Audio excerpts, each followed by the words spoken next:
the forecast itself, and which will also guide us when and what we need to do. But I think the bottom line is we believe that all the forecasts say that the 4.3 million people who are suffering will increase closer to the 6 million.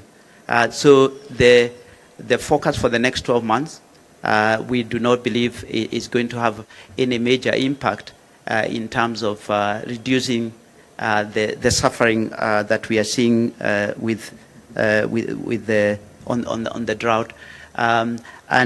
So until October, understanding is until October, this issue is with us to stay.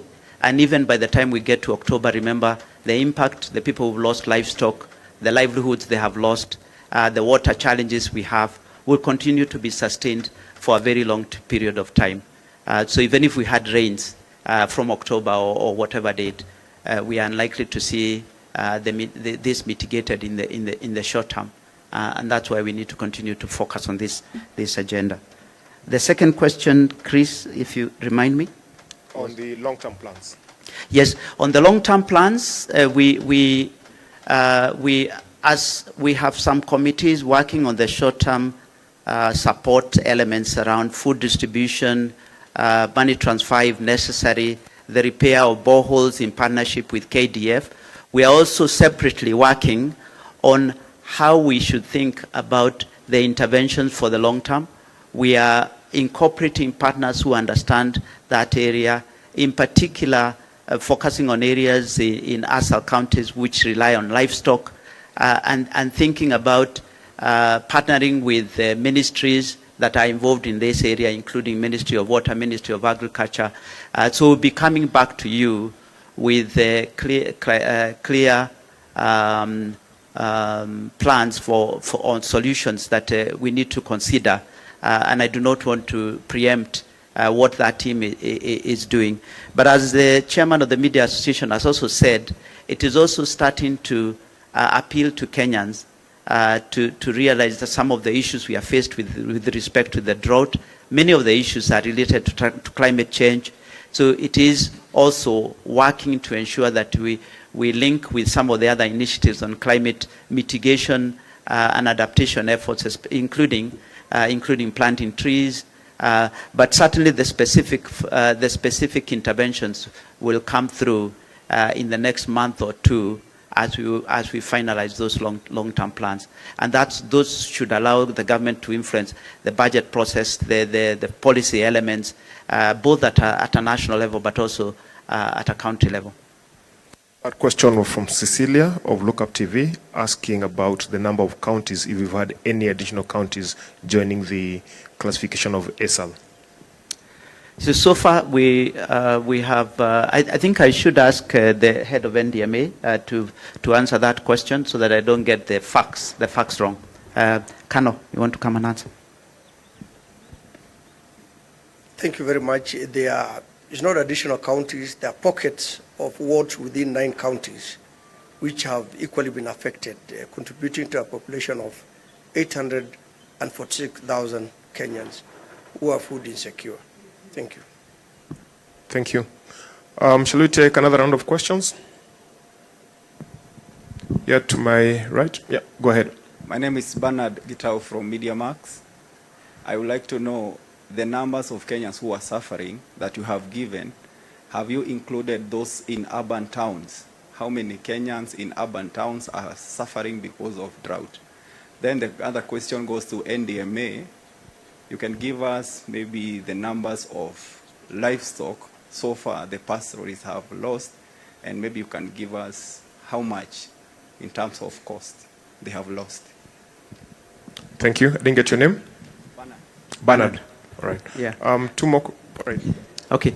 Let me just take each question at a time, just so that we. So Bernard's question is very important. I should say that there is a lot of support that has been provided by international agencies such as USAID in partnership with government that supports a lot of the work that is going on. because as a committee we cannot be able to raise enough money. Even Kenyans cannot be able to raise money. But there's a lot of money that has been allocated through international agencies that has looked at the total country, including in the urban areas. Some of that has gone in terms of money transfer, so mobile money transfer to affected communities. But also the government efforts through the NDMA has also been used to focus on those areas. The focus of the committee is primarily to those counties and those communities that are most impacted. So we work with the data that NDMA has, not just the ASAL counties, but even non-ASAL counties. There are pockets of individuals who are affected, and therefore we work through based on the data that we have and ensure that those communities are reached. That's why we went to counties like Meru or Kitui, which would normally not be, some of which would normally not be classified as ASAL. In terms of the livestock that has been lost, it is 2.5 million livestock that has been lost, which is estimated to be about $1 billion, which is more than 100 billion Kenya shillings. In terms of just livestock, remember that when one loses livestock, they also lose their livelihood. And as we've gone into January, we realized a lot of those communities are also not able to take their kids back to school. So the impact of the drought goes beyond just the food issue. It's a livelihood. It is kids dropping out of school. So the actual multiplier effect on the drought has been very, very significant, especially those communities that rely on livestock. Thank you. You have a follow-up question, Bernard? Yes. I don't know whether it is ripe to ask this question now, but I would like to know, as a country, are we... What is your name? My name is Bernard Gitao from Media Max. Okay. I would like to know if, as a country, we are in a place where we need to take insurance concerning the issues to do with drought, because we have seen it's something which is coming often. As a country, can we be able to say that we need to insure our people from drought? So one of the, I think, Bernard, you have asked a very, very good question. One of the reasons why we are starting to think about how you deal with this matter in the future is also to start to think more about the solutions that you can incorporate, so that it reduces, you build more resilience of the communities that are affected. So if you have communities that will naturally be affected by drought, and insurance is an option, then we should be considering that, but as a long-term solution, because you have to take insurance, it has to be something that can be covered, and so on and so forth. But if these things are planned in advance, insurance would be one of the solutions that would be recommending, both for crops but also for livestock.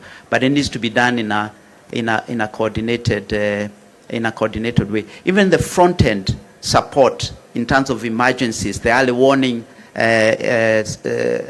warning initiative, including using of technology to warn communities. Instead of losing 2.5 million livestock, you could actually be able to sell that livestock well in advance of the drought occurring. So that is part of what we'll be incorporating in some of the thinking on the long term. Hello, I'm Beldin Oleola from KTN.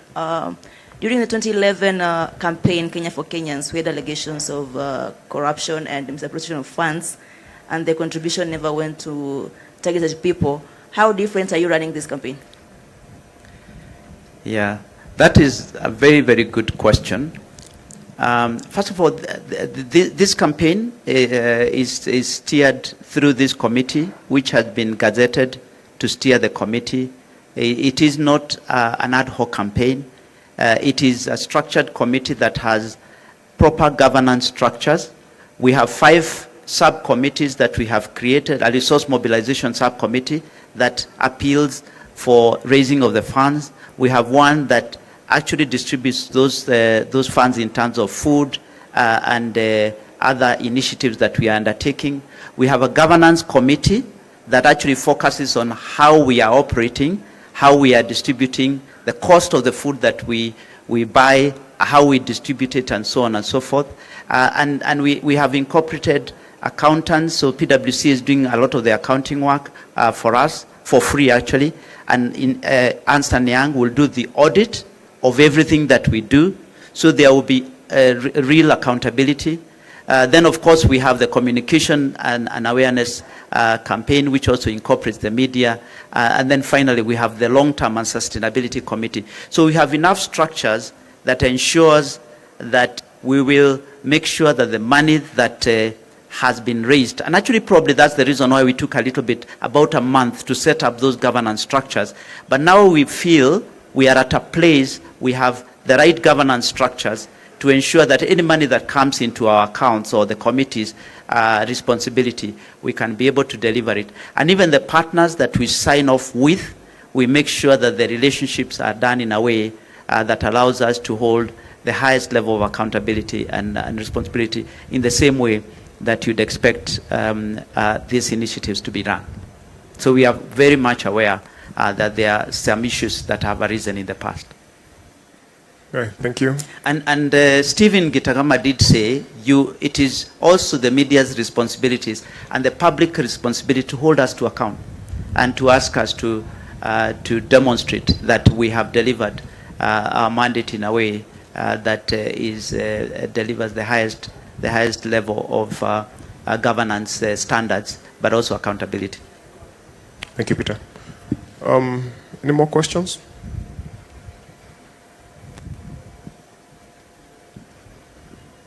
Seems like we are content. All right, thank you very much, members of the media. I would like to make some final remarks and then we can conclude the press conference. Asante sana. So my final remark is just to say thank you to those who have contributed. Any contribution you make, we'll make sure that it is used for the benefit of Kenyans. We are appealing for additional contributions. We are targeting $1 billion by the end of this month, and we'll set a new target after we hit that $1 billion. All that money will be going to food and also to support other initiatives like water and repair of boreholes. So I want to repeat the pay bill number again, 880990, and also the account number is available as previously communicated. I appeal to Kenyans to support those of us in areas across the country, in all our counties that are affected, especially women and children. So, and I also finally appeal to you as a media community to really help us tell the story, keep the narrative alive, and really make sure we make it personal, create hope for many of us who are affected by this issue. And then finally, let's not forget that we need to focus on the long term and start to create initiatives that allow us not to have this in the future. Thank you very much for coming and looking forward to continuous engagement. Thank you very much.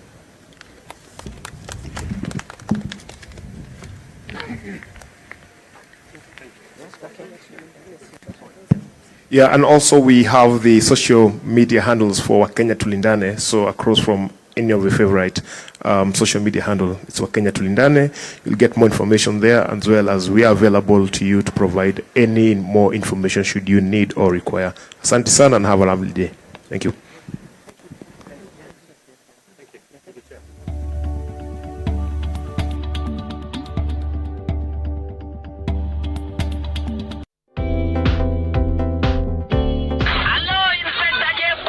Yes, Sula, how are you? I am very fine, Inspector. How's the baby? I'm in maternity. How is your daktari ahora? Daktari wakunga. Wakunga hii. Alia. Wananikosea heshima kabisa, Inspector. Alia. Na kwenda wakifike hii. Sababu kuchutnasa kutujirenyisha kata Inspector. Bafoya jawa matiangi. Exactly. Wakisila kwenda kiende nasari. Agili wacha gai nasari. 3 days. Ana nguo. Awana. Wewe hiyo mtoto hapo nasari. Acha tu la manamba sukul. Nursery. Sakai daktari wa kasi nywa. Sukul. Acha. Asinyoru nasari kuikisikiza tune ngungi ichil star 860 star 842 hash. Kass ko kimnatetab comedians ak tienik tugul.